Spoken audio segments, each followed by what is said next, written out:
Hello guys, it is me Noelle. As you already know, if you clicked on this channel, or maybe you just clicked on the video, and therefore I am Noelle. Hello, welcome to my safe place, my channel, my review section thing. You get the point. Okay, what am I gonna talk about? I just posted a video earlier, like a couple hours ago. That was kind of spur of the moment, as you can probably tell if you watched the video. I hope you did, because I really want you guys to hear what I have to say, because maybe some of you actually feel the same way and you want to hear it too, you know? So, I made that, but now it's time for a video about a show, because that is my specialty. No. So what am I going to talk about? It's not the 100, I know, but I do want to, wait, before you click out, now this is going to be a Riverdale video, but I do want to put a little tidbit in the beginning about the 100, so you guys all know, so if you just want to stay for the little 100 tidbit and then leave, or stay for all of it, I don't know. So let me just give this little tidbit. Bob Morley won the Alpha Madness contest. Suck on that, Sam Hugh Hef, whatever your freaking last name is. Oh, we got this. Yeah, you really got this. Loser. Not trying to be, okay, I'm not trying to be petty or mean, but he's like, we got this. Like, dude, who do you think you are? Just by saying that, fueled us even more. Like, I'm gonna take this dude down. I tweeted it. And we took you down. And Bob Morley's just so, he's like a teddy bear that just constantly you want to hug. That's how you could say it. So yes, that. And also, he said, okay, in my whole 4 years of watching this show, this has been the best thing I've ever heard in my life. Especially to come from one of the characters who's part of this love duo. And Bob Morley said that he thinks Bellamy and Clark have transcended into romance. That he doesn't know how it got here, but just this beautiful way it came about, and how they, this season especially, they realize how much they need each other and how their best self comes out when they're together. And that was fucking thank you. You don't know, my day was made. Like, oh my god, it was the best day of my life. And just to hear him say transcended into romance. Now, haters, are we still going to say that there's no romance, no chemistry, no love whatsoever going on between Bellamy and Clark? Are we really going to still deny that after this was said by half a Bolaric? I mean, come on. He even said he doesn't know if it goes into romance or not. That's not up to him. So, I mean, transcended into romance? What exactly transcended? Like, it's just, come on, haters. You can't hate after this. Like, hey. No, I'm so excited. So, yeah, I just wanted to say that before I got into Riverdale. Now, that is it for the 100. Now, on to Riverdale. If you are leaving, goodbye. If not, if you are staying to hear Riverdale, stick around, girls, boys, because you know I'm gonna get crazy. If you follow me on Twitter, you would know that. Like, I'm very opinionated, and I'm always tweeting about Riverdale and shit, and it's like, you know. So, why did I want to make this video about Riverdale? Okay. I mean, I'm not one to make, I don't know if I'm one to make videos like this. I don't want to say I'm not one, because maybe I am, I don't know. But I wanted to make this video about talking about the couples on this show. Not just couples. I mean, I want to talk about the show too, but I really want to delve into the couple aspect of the show and touch base on also how we had this amazing friendship that basically stopped existing, or was just a friendship that apparently lasted a couple days and then done. So let's talk. Veronica and Archie.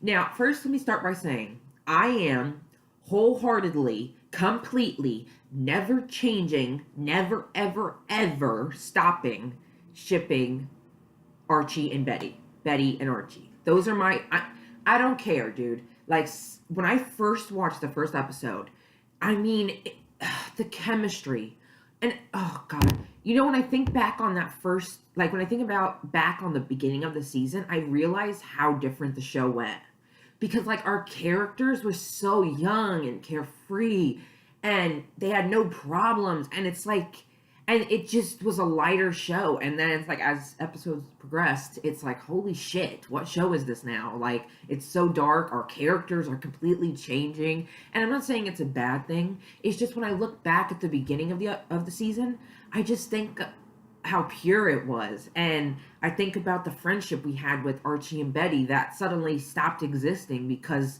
Veronica came and Jason died and she worked with Jughead and then fell in love. And I mean, and he was getting with every girl. He was with Miss Grundy. Ugh, disgusting.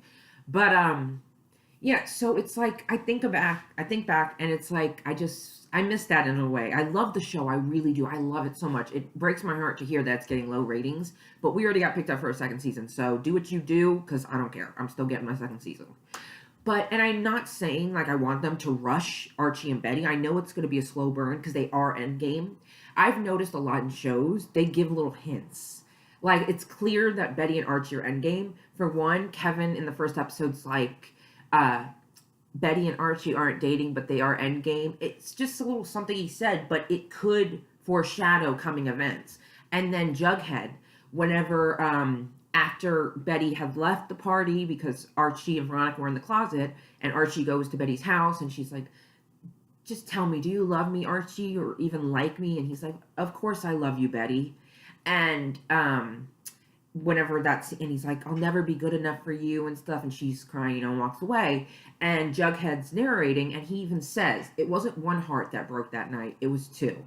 It's clear that Archie feels for Betty, like that is his best friend. That is, this is what also just really irks me. I don't understand it. Betty is his best friend. Oh, my necklace. Betty is his best friend. I mean, they grew up next to each other. They did everything together. I mean, she has like three different pictures of her and him together, besides anybody else. Like, I don't really even see any family ones. And it's like they were such best friends, you know? And he doesn't think he's good enough. Like, over time, you know, you get to see the real Betty, and you get to see that she isn't perfect, and she hates that people keep assuming she's perfect, and she hates trying to portray this perfect girl. And over the season, it kind of cracks, you know, and you get to see the real her. And I love it. I love Dark Betty. Oh my god, give me more. Give me more. Whew. Betty's my favorite character on the show. Let me just tell you that. Betty is my all-time favorite character on the show. Hands down, Betty. I love Lily so much.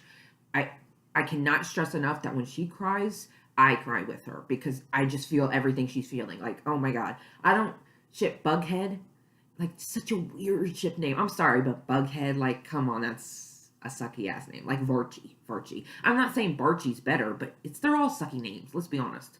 But I don't even ship them, but that scene between Lily and Cole, you know, as Jughead and Betty, and they were fighting, and this is before he finds out his dad was arrested, you know, and God, she was crying, and her face and everything. It was like she was actually going through this. She was actually feeling this. She's the type of actress that when she becomes a character, she is this character. She does what this character would do. She feels as this character would feel. And I love that because it makes it so much more real and so much more emotional in that moment.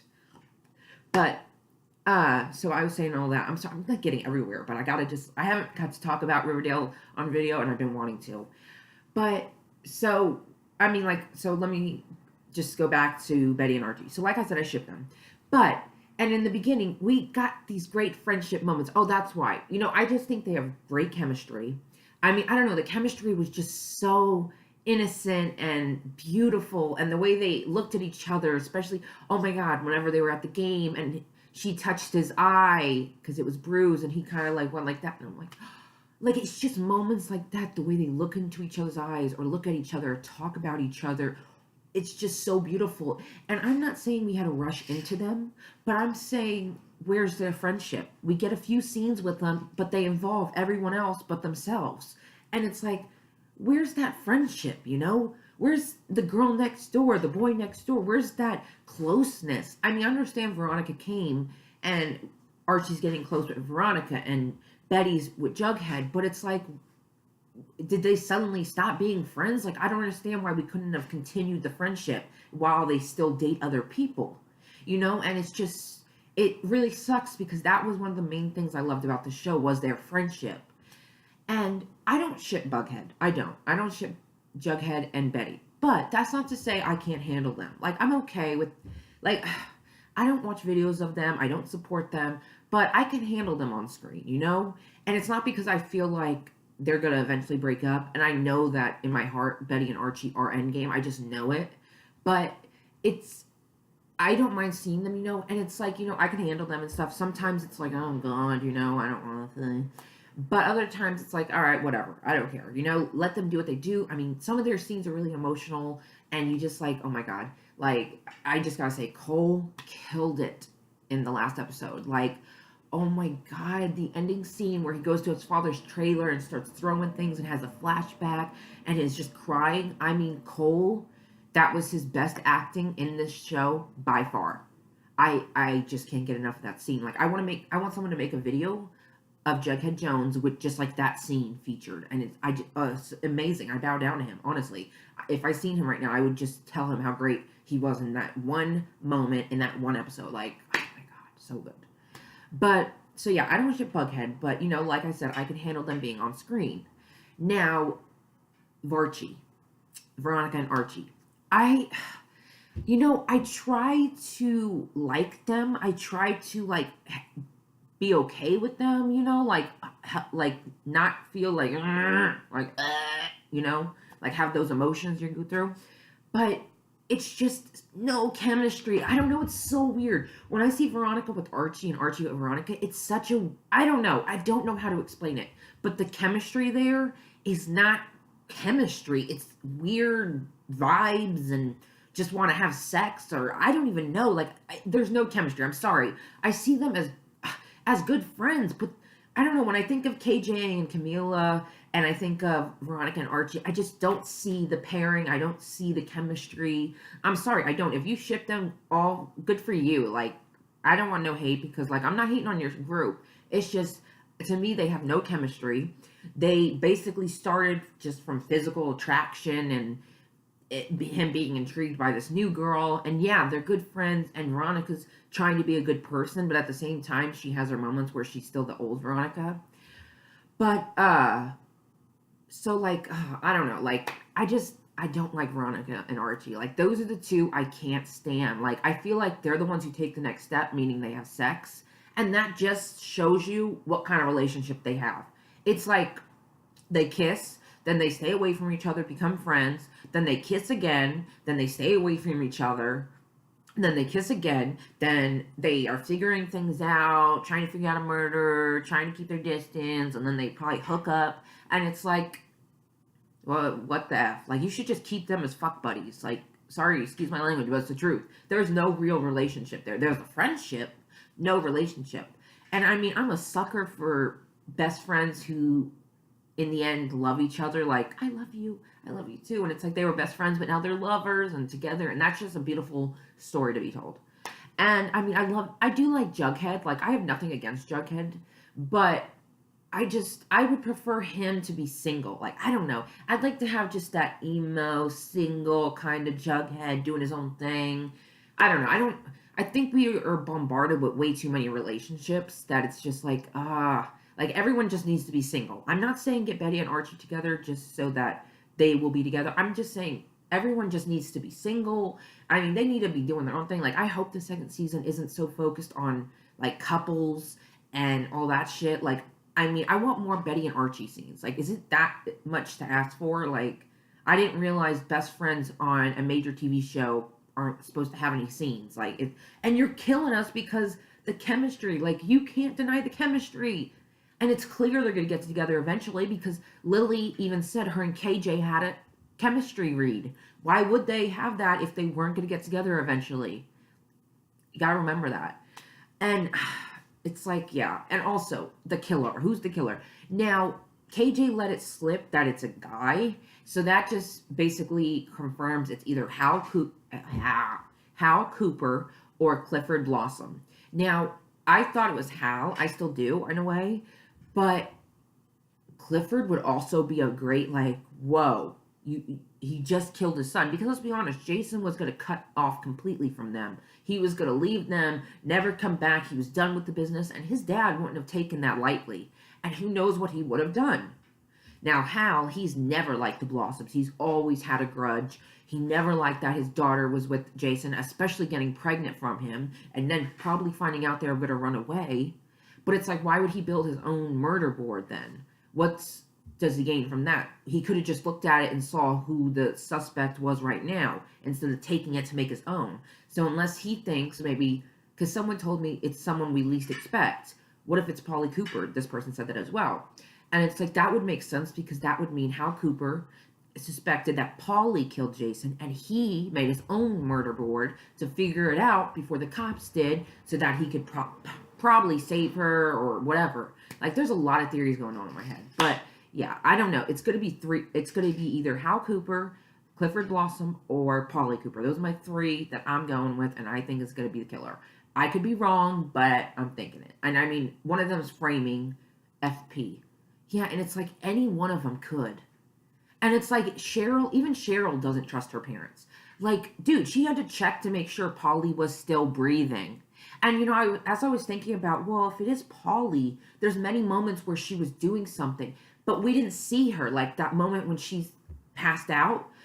For all we know, she could have dumped the smoothie and made it look like she passed out because it kind of kept focusing on her and the smoothie, which I just assumed, you know, well, there's something in the smoothie clearly because I knew that was going to happen. But maybe she knew too and just took a little sip and then dumped it when she left the mom because she was looking and went to sleep and then snuck out, put the gun in FP's house and snuck back in before anybody knew. Like, you don't even know. There's so many times she could have did this, and there's so many times we haven't seen her that we don't really know what she's capable of or what she's done. Who knows? I mean, maybe Jason was just going to run away, period, or I don't know. You know, it's far-fetched, but it is possible. If it's someone we least expect, that's someone I would least expect because I never would have assumed her. And it would just be amazing. Plus, she's pregnant. How you going to convict a pregnant lady? Like, that's going to be hard. I mean, especially if she has twins. But yeah, I feel for Cheryl. Like, you go from moments of loving Cheryl to hating Cheryl to loving to hating, and I just feel like you see the real life that she lives. Like, you gotta feel for Cheryl. You can't hate her for who she is. I mean, look at her family and look at the things she has to do, and she doesn't even trust her own parents. She was going to give them back the ring, but thankfully she did not because something inside her tells her that something isn't right, that maybe they had something to do with it. Who knows? You know that things go through your head and you don't want to believe it, but you also believe it because it's like, these are my parents, but I don't really know what they're capable of. And I love that about Cheryl. Like, and Madeline even said, like, by the end, you'll see whether she goes good or she goes completely dark, like naughty, you know, bad, evil, whatever. And so I'm super excited for that. And yeah, so like I love Riverdale, but I would just love to stop focusing so much on Jughead and Betty or Veronica and Archie. I just kaput. And I just want more Betty and Archie friendship scenes. That's it. Like, I miss that so much. It's like they gave it a bunch of us, like in the beginning they gave us a bunch of scenes and then they were like, all right, so we gave you that, you're happy, now we're going to focus on Jughead and Betty happening super fast and Veronica and Archie happening back and forth, having sex, doing this, that, and just forget about Betty and Archie until next season or season after when we decide we want to like put them together. And it's like, no, we don't need them together, we just need them as friends for now. Like, come on, that's all we're asking. Like, the writers are not listening. And yeah, and it's just like, that's all, you know, that's what I want to say about Riverdale. I can't wait till next episode when we find out who the killer is. I mean, Veronica looks the most and like shook, like she's freaking out. Betty looks shocked. Ugh, I'm sorry, I cannot talk. Betty looks shocked. Kevin looks at Betty when she closes the computer, which could also mean that it was either her dad Hal or her sister Polly.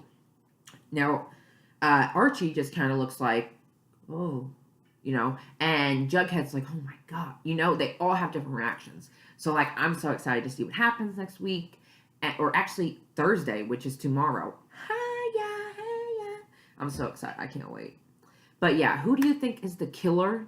Who are you shipping on the show? What are you tired of seeing? What do you want to see more of? Like, tell me down below. My links will be down below. I mean, you can follow me on my Twitter. It's a Riverdale dedicated Twitter, but I also tweet about everything else, every other show, anything that's on my mind. And yeah, so if you want to follow me, go right ahead. And until then, stay. Well, I don't know. Wait, stay tuned. Okay, until then, you'll see me again. Yeah, there you go. Bye.